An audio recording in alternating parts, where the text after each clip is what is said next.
സംവിധായകർ വിളിക്കാത്തതുകൊണ്ടാണ് മലയാളത്തിൽ അഭിനയിക്കാൻ എത്താത്തതെന്ന് നടൻ പ്രഭുദേവ.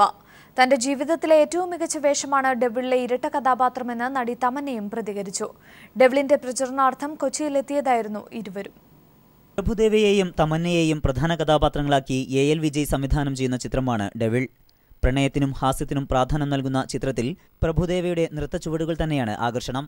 ഉറുമിക്ക് ശേഷം മലയാളത്തിൽ അഭിനയിക്കാനെത്താത്തത് എന്തുകൊണ്ട് എന്ന ചോദ്യത്തിന് പ്രഭുദേവയുടെ മറുപടി ഇങ്ങനെ: നൃത്തവും പ്രണയവുമാണ് തന്റെ ഊർജ്ജമെന്നും അദ്ദേഹം പ്രതികരിച്ചു.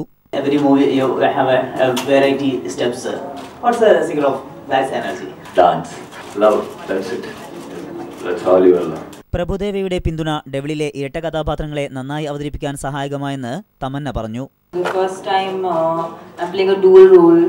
For the first time, there is a trilingual film being made in India, releasing at the exact same date.